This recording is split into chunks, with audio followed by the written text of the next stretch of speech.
Hello everyone. So we're going to continue our series of coping with COVID, and today's program is going to be a little bit more about the transmission of this virus. Talked about it in the past, but there's new information. I thought it'd be worthwhile getting it out again and just kind of focusing on how this virus moves from person to person. So how does it spread? Well, what we know now is that it spreads by air, by aerosols. And so if I take my mask down for a moment and I just breathe out through my nose, I put my hand up, I feel that mist, it goes right out. Same thing, my talking actually propels it a little further. If I were to sing, which you wouldn't want me to do, it would go much further. And of course, if I were to sneeze or cough, these droplets would come out. So I'll just pull this back up and we'll stay that way. But the point of it is, it's different than what was originally thought when the pandemic began. When it began, the feeling was just what it had been for other infectious diseases, that it was all fairly large droplets that spread it. So coughing and sneezing. And so the hope was, of course, hey, you put your hand up, your elbow up, or guess what? Stay in your home. Don't come out and spread it to other people. It was also thought that if you did cough or sneeze and those droplets came out, might get on food, might get on doorknobs and so on, and that's true, it can. It turns out that although that is a way of transmission, if I sneeze here, someone else comes by and touch it, but that's a very small part, probably well less than 10%. The big way that this virus is spread is just by these aerosols, very, very fine particles. And that's the key. That's the key, is dealing with that aerosol. So initially, remember, they didn't say to wear a mask because they assumed that somebody who's coughing or sneezing would put their hand up, or maybe they would wear a mask, but everyone else didn't need to. Now we know, though, that most of the transmission is probably by people who have no symptoms, no cough, have no symptoms, they feel fine. And that occurs for at least a few days before a person comes down with symptoms. And then there's, I don't know how many, nobody knows how many more, but many, many more people are infected that never know it, and they spew the virus out all day long, not knowing that they're infected. That's the key. There is the key right there. The person who has it and is putting out the aerosol by their breathing, by their speaking, by their singing, but they don't know it, and so you don't know it.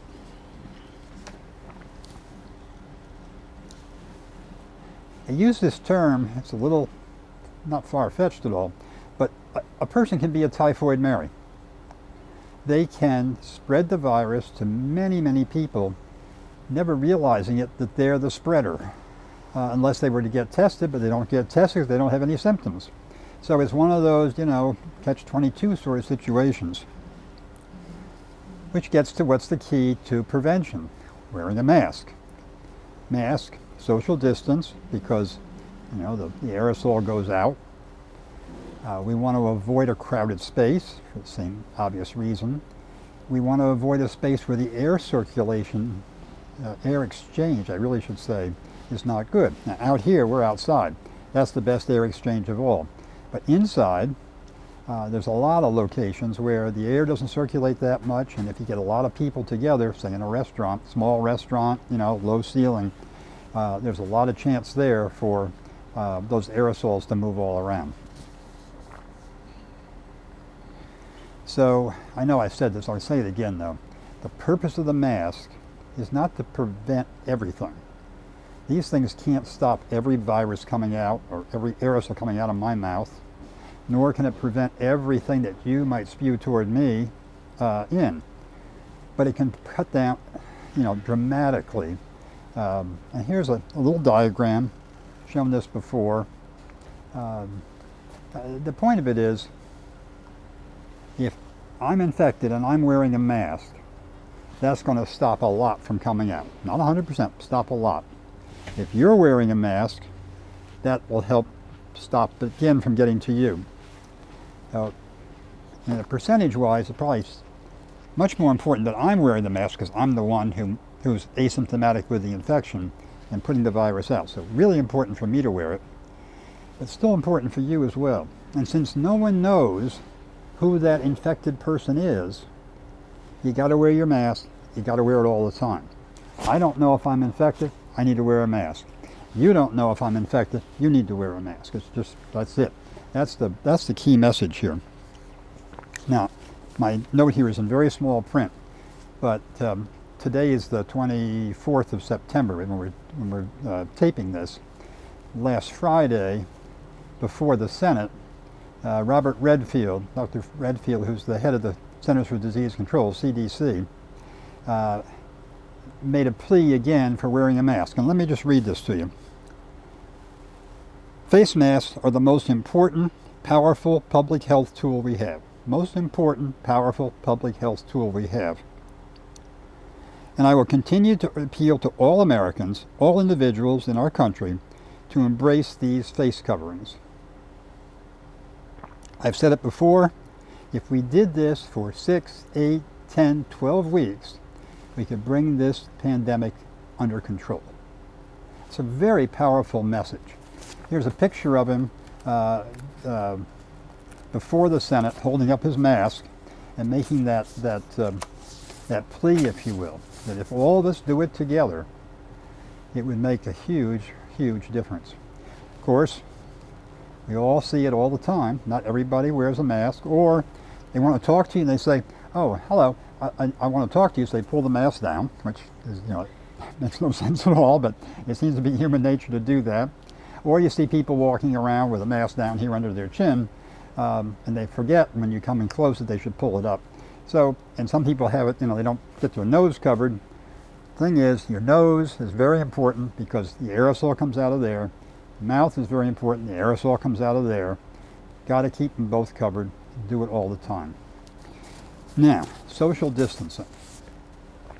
Okay, so we need to be 6 feet apart. And if there's a group of us, we need to be 6 feet from each other. So think of a circle. 4-person circle, 6 feet, that's a 24-foot circumference of the circle. And I did a little bit of math. I had to look up my geometry the other night. You divide the circumference by pi, and you'll get about 7.5 feet is the diameter of that circle. So it's a big circle. It's a big circle with just 4 of you. That's a big circle. If there's 6 of you, that's a 36-foot circle, and it's 11.5 feet across. You might not be able to hear what the other person's saying, especially with the mask on. So, but that's the size of the circle you need. That's 6. If you want to make it any bigger, you can do your own calculations. The point is, we've got to keep a distance, and we can't get in close. The masks are good. They don't do everything. So we need that distance. The other thing is, if you are the 6 feet apart, that's not enough. You still need the mask. So it's a dual thing. The other point is, avoid crowds and avoid places. Here's a picture of an elevator. To me, it's just the epitome of the crowded place with minimal air circulation. And in this picture you see some are wearing a mask, some are not. That's the ideal worst place to be if you want to try and catch the coronavirus. The other place is just any place that's small, that's cramped, where people are close together, and especially if people aren't all wearing a mask. Heard on the radio this morning that I forgot the percentages, but it's like 20% or so, maybe more actually, of the new cases of coronavirus right now are in younger people, meaning folks that are out and about, probably feeling pretty, immortal. We all felt immortal when we were young. They do too. They also know if they get it, they tend not to get sick. The trouble is, if they get it, they come home. They meet with somebody, and it just passes on. So there's a lot of pretty good data that is a good part of the spread right now. Should just mention at the end here, hands. I said touching things isn't as big of a problem as the air, but still, wash your hands. And when you wash your hands, be sure you get your fingers. Most of us do this when we're washing our hands, like this. But you got to get your fingers, got to work it a little bit, because that's where the bugs are. So, when you visit somebody, wear your mask. Keep a distance from them. You go to their home, wear your mask, keep a distance. They need to wear their mask, keep a distance. It doesn't matter if it's your best friend, your relative, you're someone you're sure couldn't be infected. I used this in one of our earlier programs. I said, trust no one. I know it's a harsh statement, but trust no one, because you don't know if I'm infected. I don't know if you're infected. And since neither of us know, keep your mask on, keep a distance. So that's my message for today. Are you being greedy, if you will, by saying to your friend, no, look, I got to wear my mask, you got to wear your mask, I can't come to your home otherwise? No, you're not. You're looking out for your health, you're looking out for the other person's health. That's not greedy. That's just being a good citizen. Good citizen. So the real message here is, if we all do it, as Dr. Redfield said, if we all do it, not only do we protect ourselves and our friends, we're going to bring the whole thing way down.